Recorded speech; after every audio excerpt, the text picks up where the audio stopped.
Welcome to Cross and Crown Radio. ഇത് നിങ്ങളുടെ സ്വന്തം RJ Peace. Feel the hope of Easter with Cross and crown.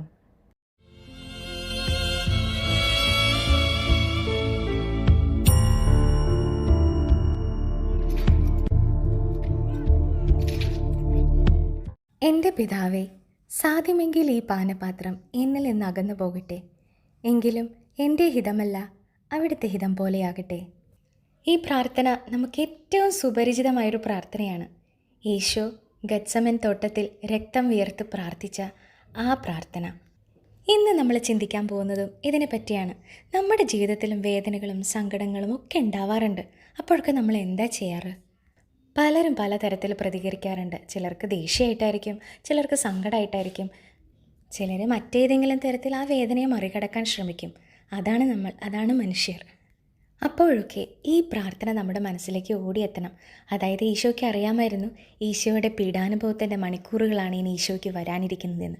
ആ വേദന അറിഞ്ഞുകൊണ്ട് തന്നെ ഈശോ ഓടിപ്പോയത് ഈശോയുടെ അപ്പച്ചൻ്റെ അടുത്തേക്കാണ്. അങ്ങനെ ഈശോ നമുക്ക് വലിയ മാതൃക കാണിച്ചു തരുന്നുണ്ട്. അപ്പോൾ നമുക്കും നമ്മുടെ ജീവിതത്തിലെ വേദനകളും സങ്കടങ്ങളൊക്കെ വരുമ്പോൾ ദുഃഖിച്ചിരിക്കാതെ വിഷമിക്കാതെ ഈശോയുടെ കണ്ണുകളിലേക്ക് നോക്കാം. ഉത്തരം തനിയെ ലഭിക്കും. ഈ ഒരു കുഞ്ഞു ചിന്തയോടുകൂടെ ഇന്നത്തെ ദിവസം നമുക്ക് ആരംഭിക്കാം.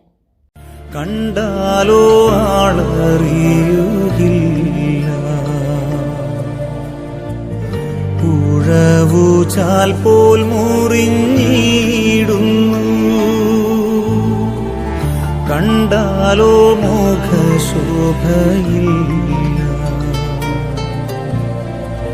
ചോരയാൽ. ഈശോയെപ്പോലെ നമ്മുടെ ജീവിതത്തിലും വേദനയും സങ്കടവും ഉണ്ടായിട്ടുണ്ടാവും. ഈശോ പ്രാർത്ഥിച്ചതുപോലെ നമുക്കും ദൈവത്തോട് പ്രാർത്ഥിക്കാം. നമുക്ക് കൈകൾ കൂപ്പി നമ്മുടെ ഒരു വിഷമം മനസ്സിൽ കണ്ട് ജീസസ് ഐ ട്രസ്റ്റ് യു എന്ന് പറയാം. ആമേൻ.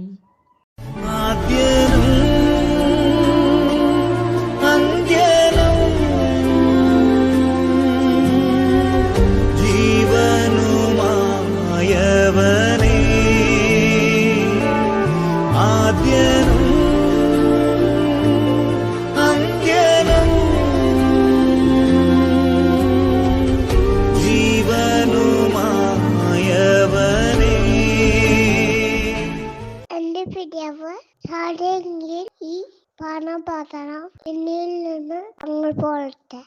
എങ്കിലും എൻ്റെ ഇതം പോലെയല്ല, അവിടുത്തെ ഇതം പോലെ ആകട്ടെ.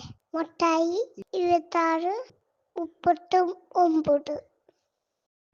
കുഞ്ഞു മനസ്സിന് ഭാരങ്ങൾ ഒപ്പിയൊടുക്കാൻ വന്നവനും ഈശോയേ ഈശോയേ ആശ്വാസം നീയല്ലോ.